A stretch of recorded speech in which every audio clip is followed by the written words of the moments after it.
Mr. Farage, thank you for being here. This is my first interview, so I will do my best. But Mr. Farage, can you please explain to our Dutch viewers who you are? Well, I'm a businessman, somebody that worked in the City of London, involved in international finance, and in 1990 I saw Britain sign up to something called the exchange rate mechanism, where we pegged the level of sterling against the Deutschmark as a precursor to joining the euro. And I thought as a businessman, this is mad. The British economy and the German economy are different things. Yes. It can't work. Sure enough, it didn't work. And that led me to thinking more deeply about what was the European Union? What was it for? Did it make sense? And I concluded in the mid-1990s that it didn't make sense in a globalised economy to lock ourselves into a customs union with our European partners. Didn't make sense for Britain economically, and it certainly didn't make sense for Britain in democratic terms. And so I pledged then that I would start to get involved and stand in elections, and since that time I've been chairman and leader of the UK Independence Party, and we went from nowhere back in the mid-90s to coming second across the entire United Kingdom in the European elections of 2009. I do try and tell people still that I'm not a politician, but that argument's wearing a bit thin. Okay. I want to talk to you about Turkey. Turkey is a candidate member state for quite some time. What do you think about Turkey? Should Turkey become a member of the EU or not? 98% of the landmass of Turkey is in Asia. Yes. So how it can join Europe is beyond me. What we've got here, and Barroso once was honest about it, Barroso once described the European Union as the first non-imperial empire.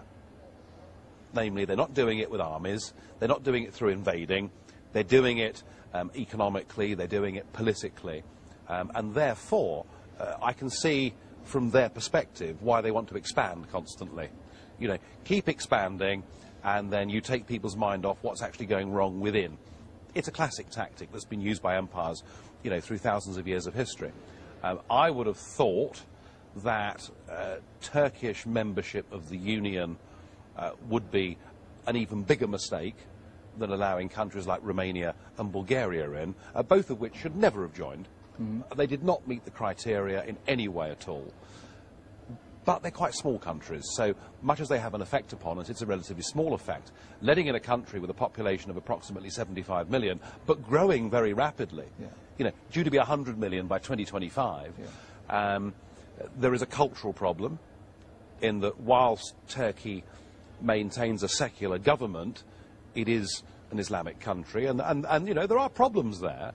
But also the real problem, of course, is that if they join the European Union, they will have the total free rights of movement. And that will mean many, many millions of Turks heading to our countries, seeking jobs and seeking a better life. And, you know, I'm not blaming the Turkish people who want to do that, because we all want to better ourselves, but it is wholly irresponsible for Western governments and the European Union to say to people in poor countries, you may come to a relatively rich country, you can work here, you can enjoy social security, your children can benefit from the education system, you can use our health service. I mean, it is mad. And I think what we're seeing, and certainly you've had it in the Netherlands, and we're seeing samples of this in the United Kingdom, is we're seeing the increased ghettoisation of our cities and towns. Yes. Where different groups live in different parts, where never the twain shall meet, where we live in societies that are increasingly divided, societies that are increasingly less comfortable and less happy. And I have to say, I mean, I've always taken the view that of all the countries in Europe, the British have always been the most liberal. You know, we had a very big empire. When the empire went, we accepted lots of people, whether it was from Jamaica or India or wherever else it may be. And the British have been the #1 at assimilating different cultures and different races within our country. We've been highly successful at it, but that's all fallen to pieces in the last 5 or 6 years. Okay. You know, where every market town in England now has a Polish ghetto, where there is acrimony that exists between the local population and the Polish population. And if we do that with Turkey on a scale that may be 3 or 4 times the size of what we've done with Poland and the rest of Eastern Europe, then I would suggest that's bad news for all of us. And that is the main reason that we should oppose Turkish membership of the Union. Okay.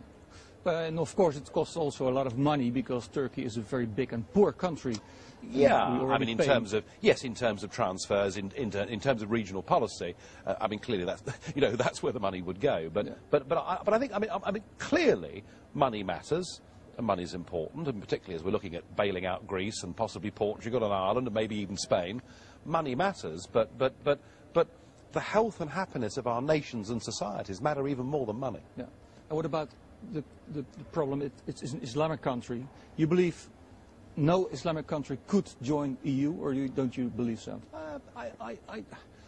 Look, Albania, for instance. I mean, look, you know, there are tensions that exist between fundamental strains of Islam and Western civilization, and there are points of contact at which the two appear to be incompatible. Now, having said that, there are plenty of moderate Islamic people, and many of them are members of UKIP. I mean, we've had Islamic candidates standing for UKIP. But you've got those extreme strains of Islam that are potentially very dangerous and quite corrosive in terms of forming a cohesive society. And to say to 75 million people, you know, a proportion of which will be from the extreme wing of Islam, you have total free rights to come to our country and set up your store here. No, it doesn't make any sense at all. Okay, well, thank you very much. About one of the last questions I want to ask you is about Sarkozy and the expelling of Roma people from France. You know, a lot of Roma people come to France, and Sarkozy says, we don't want you here. What do you think of that? Well, I mean, there are roughly 4 million Roma in Romania who are living under conditions of prejudice and intolerance that we haven't seen in Europe. I haven't seen in my lifetime, but we haven't seen since the Jews in Germany in 1930. That may sound extreme, but I'm sorry, I've been there, I've been to Roma camps and communities, I've seen it. So, again, it was irresponsible to say to all of them, if you want to come to our countries, you can. Now, Sarkozy got away with the expulsions because for the moment, under transitional arrangements, he's allowed to do it. But from the 1st of January 2014, Sarkozy will not be able to do what he's recently done. And it's a classic example of what we've all signed up to.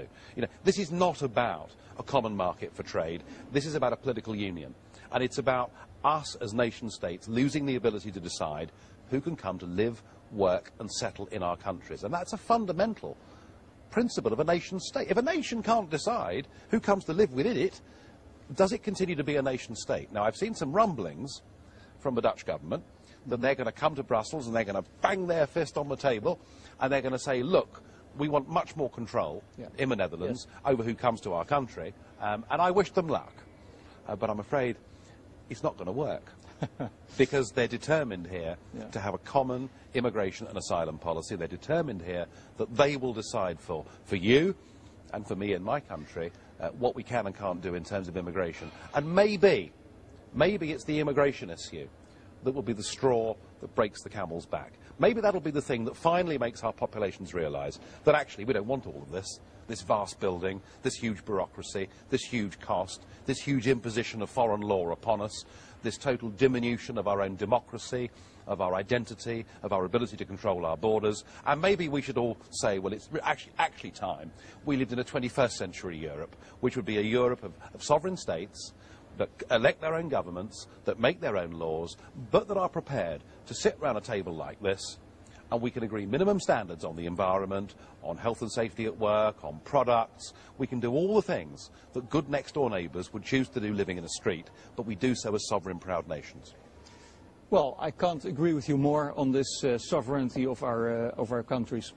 Well, do you have any final words to our Dutch viewers you want to say to them? Yeah, I do. I want to say this. You were given a referendum on the EU Constitution, and two-thirds of you, very sensibly, said no. I remember the evening. We had a big champagne celebration in the Parliament here, and it was great fun. And what did they do? They just ignored you. They just ignored you. That's true. And my advice to people from your country watching this is do not trust your own career politicians. Don't put the blame on Mr. Barroso or the EU institutions. It's not them that have taken away your democracy. It's your own politicians that have given it away. And do not give your vote to those so-called major parties that have done this to you. Vote for alternatives, push for referendums, and I hope that within the next 10 years, your country and mine will be neighbours, trading partners, and all of those things, but we won't be together in a political union. And I want my children to grow up in a country that they can call their own, and I would have thought that was a good, normal thing for all of us to want. Well, I couldn't agree with you more again, so thank you very much for joining me in this discussion. And I hope to see you a lot of times here in this building. Thank you very much.